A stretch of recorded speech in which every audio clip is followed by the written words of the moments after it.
Hello, vinyl community. A little bit of a different backdrop. I've got a few little spots in my listening room, aka living room, which I will try different backdrops. This one, unlike the other ones, is not askew. I hopefully have it fairly well lined up.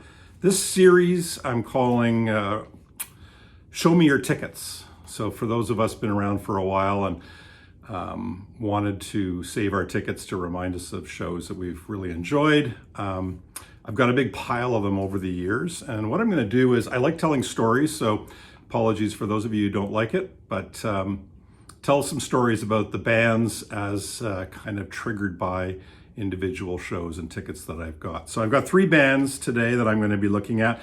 One is Gang of Four, the original with John King and Andy Gill, Hugo Burnham. The other one is Kikagaku Moyo, who just finished their, the band has, I think, since broken up, and Dinosaur Jr. So let's get started. I'm going to start with Kikagaku Moyo, the one I've seen the least, I guess. So in Vancouver, I saw Kikagaku Moyo twice. I don't know if you know, the Japanese psychedelic band.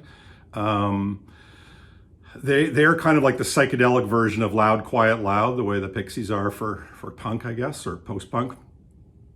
And a friend of mine, Dean, down in Washington State, turned me on to Masana Temples, I think it is, the album, and really enjoyed it. Some beautiful, I use the word beautiful an awful lot, I realize. I like beautiful music. But there's some really nice harmonies, very gentle sounds, and then it gets you know, a little bit out there and a little bit loud, and some big jams, which I love. Anyways, love the album. Went to see them at a place here in Vancouver called the Imperial, which I think is closed now. Really cool venue. They repurposed it, put up a whole bunch of like terracotta warriors up high, big high ceilings, a dance floor in front, and then kind of a lounge at the back. So if you wanted to talk or you didn't want to be right in the middle of the music, which is not me ever, you could sort of be at the back. And otherwise the rest of us were up front. Anyways, it was like just a shockingly good show. What I hadn't realized from listening to that one Kikagaku Moyo album was how intense and loud, not just loud, but like just some amazing power chords. And then the audience, I didn't realize they had such a following. The audience became a mosh pit. People were going crazy. It was really, really good. And of course, one of my themes is expectations. So I went in with, you know, moderate expectations, and I came out just thinking, wow, these guys are so good. A little bit of kind of sitar guitar. They look so cool, like 70s clothing. Drummer, big grin on his face. If you ever get a chance, you know, you can't see them live anymore because they've closed up shop, but get some of their music. Masana Temple is really, really good, for sure. And then this show, which only happened, in the fall, this last fall, saw them at the old Rickshaw Theater in Vancouver, September 30th. I went with my friend Dave. He was at the first show as well. And then this show went in with high expectations. And once again, they blew me away. Often that's a setup for disappointment, but wow, they were so good. Crowd was really into them. Once again, the Loud, Quiet, Loud, just fantastic. I guess the flow of the music in terms of the dynamic range throughout the show. You know, great shows often to me are able to take you on a ride and not be just sort of one pulsing sound through the whole thing. Just as an aside, that was one of the reasons I wasn't so happy with the Peter Hook and the Light show. It was good, but it was just all in the red. And it kind of takes away from the power of the music, I think, when it's all kind of at that level and there isn't that sort of quieter stuff and then the louder stuff. So Kikagaku Moyo, sorry you can't see them anymore, but they've got some great recorded music. Next one up, Dinosaur Jr. I know I haven't got the light very well here, but Dinosaur Jr., this particular show at the Commodore Ballroom, I don't know if this is the one or not. I've seen them quite a few times. This is back in May 23rd, 2007. What can you say? Jay Mascis guitar work, the songwriting, blistering live stuff, just awesome. The last time I saw them, it was so loud. My friend Richard and I both talked about how it was like, never heard anything so loud. And I've been like right up at the front, speaker cabinets of Ramon shows and Undertone shows. But this topped it all. It was so loud that even as I was standing back and Jay was doing his guitar solos, I remember I couldn't be facing the speakers even far back. It was going right in my ear and it was making me go like this. And that's never happened to me before. So Dinosaur Jr., another story of Dinosaur Jr. was they played a music festival that I've been to a couple times, I mentioned before, called Pickathon outside Portland, Oregon. And it's in the woods, Penarvy's Farm, I can't remember quite the name. Beautiful venue, seen a lot of good shows there, and I'll touch on that again on another vinyl post here. But my wife and I took our granddaughter there, and we were camping, and we were quite a ways away from the main stage. And usually at night when you're sleeping, you can hear little bits of music wafting and the wind blows, or you can hear some cheers of the crowd. During the Dinosaur Jr. show, my granddaughter woke up. It's like, she was wide awake, and I was smiling because it was like, of course, Dinosaur Jr., no matter how far away they are, they're going to wake you up.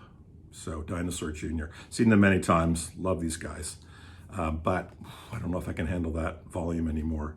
And last but not least, Gang of Four.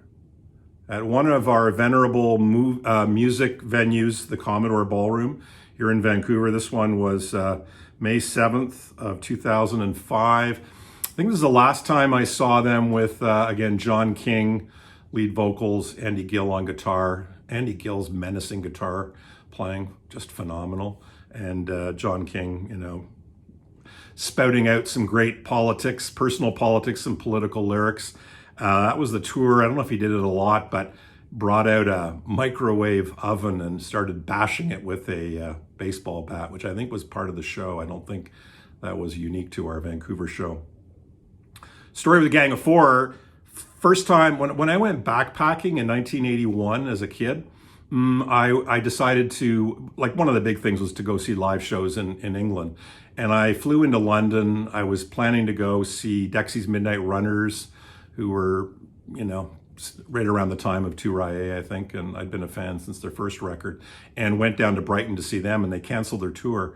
And then I came up to London, and I couldn't believe it because I'd spent years perusing the live listings on NME in particular, and Sounds and Melody Maker, and we used to drool at the number of shows that would happen every week in London. And I could not find any show in the week that I was in London that really excited me, except moderately excited I got to see Reckless Eric at Dingwalls. And Dingwalls is a well-known venue. Apparently it's changed now, but near Camden Town.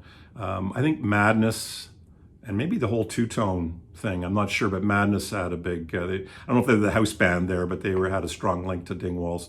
And saw Reckless Eric, love Reckless Eric. I Go the Whole Wide World, you might know that song.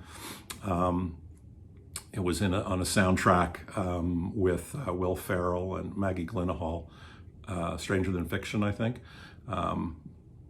Contains the great lines, I'd go the whole wide world. My mother told me there's only one girl in the world for you, and she probably lives in Tahiti. Anyways, I do a lot of detours in these vinyl talks here. And so that was the only show I could see in London. Then I went to Paris, May of 1981. And within 1 week in Paris, I didn't expect this, I saw The Clash on the Sandinista tour. I'll show you that ticket another day. Beautiful, beautiful tickets, like French franc notes, nice, big, colorful photo image tickets. So saw The Clash. I saw New Order, which was their, I think, first tour after Joy Division, and Gang of Four. So 3 shows in one night. And the Gang of Four and the New Order shows were in I I think it was like a church, or it felt like a church in Les Halles area of Paris. And oh my goodness, New Order was not that good. Seemed very messy and way too many layers of sound, and kind of lost the tunes themselves. But it was exciting to see them at that point in their career. By the way, I had tickets to see Joy Division.